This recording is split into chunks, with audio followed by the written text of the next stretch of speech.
Imamat 9. Para imam menerima jabatannya. Pada hari yang ke-8, Musa memanggil Harun serta anak-anaknya dan para tua-tua Israel, lalu berkatalah ia kepada Harun, "Ambillah bagimu sendiri seekor lembu muda untuk korban penghapus dosa, dan seekor domba jantan untuk korban bakaran. Kedua-duanya yang tidak bercela, kemudian persembahkanlah itu di hadapan Tuhan. Dan kepada orang Israel haruslah engkau berkata begini, ambillah seekor kambing jantan untuk korban penghapus dosa, dan seekor anak lembu dan seekor domba, masing-masing berumur 1 tahun dan yang tidak bercela, untuk korban bakaran, dan lagi seekor lembu dan seekor domba jantan untuk korban keselamatan, supaya dikorbankan di hadapan Tuhan, dan korban sajian yang diolah dengan minyak. Karena pada hari ini Tuhan akan menampakkan diri kepadamu." Kemudian dibawa merekalah apa yang diperintahkan Musa ke kemah pertemuan. Lalu mendekatlah segenap umat itu dan berdiri di hadapan Tuhan. Kata Musa, "Inilah firman yang diperintahkan Tuhan kamu perbuat agar kemuliaan Tuhan tampak kepadamu." Kata Musa kepada Harun, "Datanglah mendekat kepada mezbah, olahlah korban penghapus dosa dan korban bakaranmu, dan adakanlah pendamaian bagimu sendiri dan bagi bangsa itu. Sesudah itu olahlah persembahan bangsa itu dan adakanlah pendamaian bagi mereka seperti yang diperintahkan Tuhan." Maka mendekatlah Harun kepada mezbah, dan disembelihnyalah anak lembu yang akan menjadi korban penghapus dosa baginya sendiri.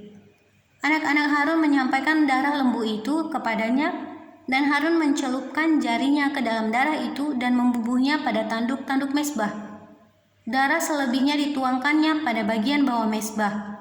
Lemak, buah pinggang, dan umbai hati dari korban penghapus dosa itu dibakarnya di atas mezbah, seperti yang diperintahkan Tuhan kepada Musa. Tetapi daging dan kulitnya dibakarnya habis di luar perkemahan. Kemudian ia menyembelih korban bakaran, lalu anak-anak Harun menyerahkan darah korban itu kepadanya. Maka Harun menyiramkannya pada mezbah sekelilingnya. Juga diserahkan mereka kepadanya korban bakaran itu menurut bagian-bagian tertentu, beserta dengan kepalanya, lalu dibakarnya di atas mezbah. Isi perut dan betisnya dibasuhnya dan dibakarnya dengan korban bakaran di atas mezbah. Sesudah itu dibawanya persembahan bangsa ke mezbah, diambilnyalah kambing jantan yang akan menjadi korban penghapus dosa yang bagi bangsa itu, dan lalu disembelihnya dan dipersembahkannya sebagai korban penghapus dosa seperti yang pertama. Kemudian dibawanyalah korban bakaran ke mezbah dan diolahnya sesuai dengan peraturan. Selanjutnya dibawanyalah korban sajian dan diambilnya segenggam daripadanya, lalu dibakarnya di atas mezbah di samping korban bakaran pada waktu pagi. Ia menyembelih juga lembu dan domba jantan yang akan menjadi korban keselamatan bagi bangsa itu. Lalu anak-anak Harun menyerahkan darah korban itu kepadanya. Maka Harun menyiramkannya pada mezbah sekelilingnya. Tetapi segala lemak dari lembu dan dari domba jantan itu, yakni ekor yang berlemak, lemak yang menutupi isi perut, buah pinggang dan umbai hati, segala lemak itu diletakkan mereka di atas dada kedua korban itu. Lalu Harun membakar segala lemak itu di atas mezbah.